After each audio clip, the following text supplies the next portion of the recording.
बिस्मिल्लाहिर्रहमानिर्रहीम। जी आहियां कामरान खान ॾियो ऐं इलेक्शन 2024 जे हवाले सां तव्हांखे अपडेट ॾींदासीं ऐं केतिरनि जेको आहे सो उम्मीदवारनि जेको आहे फार्म जमो कराया आहिनि ऐं केतिरनि फार्म वरिता आहिनि। 2024 जी इलेक्शन सखर ज़िले जे हवाले सां तव्हांखे अपडेट ॾियूं पिया। जेको आहे सखर जे 2 क़ौमी ऐं 4 सूबाई सीटनि ते उम्मीदवारनि जे कागज़नि जी छंड छाण जो अमल जेको आहे सो उहो शुरू आहे। PP अॻवान सैयद खुर्शीद अहमद शाह, PS 23 ते हाफ़िज़ अब्दुल हमीद महर, NA 200 ते PTI उम्मीदवार मुबीन जतोई, PS 25 ते JUI उम्मीदवार अमीर बख्श उर्फ मीर महर ऐं ॿियनि आरोज़ ऑफिस पहुची जेको आहे पंहिंजो नॉमिनेशन जेका फार्म जेके आहिनि उहो जमो कराइनि। सखर जे क़ौमी ऐं 4 सूबाई सीटनि लाइ 138 नामज़दगी फार्म जेके आहिनि उहे जमो कराया आहिनि। NA 200 ते 25, NA 201 ते 12 फार्म ऐं जमो थिया आहिनि। PS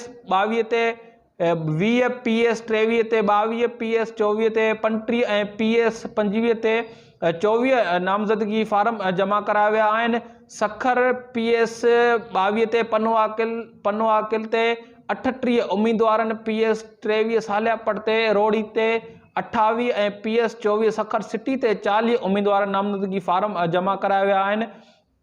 PS 22 पनो आकिल ते PP अॻवान सलीम गनी कलवड़ नामज़दगी फार्म जमा कराया। PP शहीद भुट्टो सिंध सखर डिवीज़न सदर कुर्बान कलवड़ पाकिस्तान पीपल्स पार्टी शहीद भुट्टो सखर ते नॉमिनेशन फार्म जमा कराए छॾियो आहे। PS 22 जे प्लेटफार्म PS 22 ते ऐं PS 22 अॻूणे सूबाई वज़ीर जाम सैफुल्ला धारे जो, अॻूणे सूबाई वज़ीर जाम इकरामुल्ला खान धारे जो, जाम गुलाम कादिर धारे जो फार्म जमा कराया आहिनि। NA 201 ते अॻूणे सूबाई वज़ीर जाम इकरामुल्ला धारे जो, जाम गुलाम कादिर फार्म जमो कराए छॾिया। जॾहिं त साॻे ई तक ते सैयद खुर्शीद अहमद शाह फार्म जमो कराए छॾिया आहिनि। PS 22 ते फे लीग जे अॻवान जमाल नासिर बुलो बि जेको फार्म जमो करायो आहे।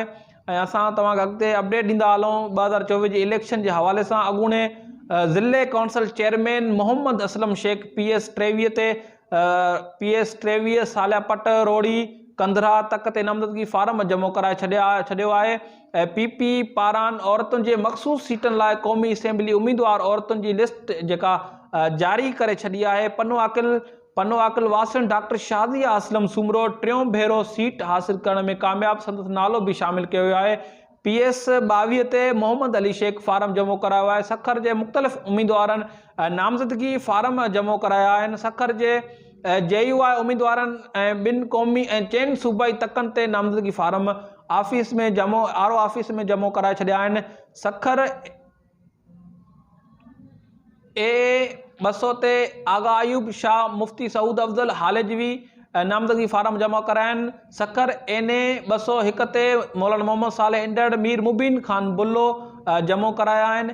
सखर PS 22 पनो आकिल ते इल्मदीन खान बुल्लो, ज़करिया खान बुल्लो, मुबीन खान बुल्लो, मौलाना मोहम्मद साले इंडड़ फार्म जमो कराया आहिनि। मौलाना गुलामुल्ला हालेजी नामज़दगी फार्म जमा कराया आहिनि। सखर PS 24 सिटी सखर ते मुफ्ती सऊद अफजल हालेजवी, मौलाना अब्दुल हमीद महर, PS 25 ते मीर महर एडवोकेट सिकंदर अली जुणे जो नामज़दगी फार्म जमा कराया आहिनि। सखर जे मुख़्तलिफ़ उम्मीदवारनि पारां नामज़दगी फार्म जेके सो जमा कराए छॾिया आहिनि। संदसि सिंध जे PS 24 ते वधीक 10 उम्मीदवारनि बि नामज़दगी फार्म जमा कराए छॾिया आहिनि। सखर PTI पारां आसिफ अली खोसो आज़ाद उम्मीदवार सिराज अहमद खोसो ऐं JUI उम्मीदवार मौलाना अब्दुल हमीद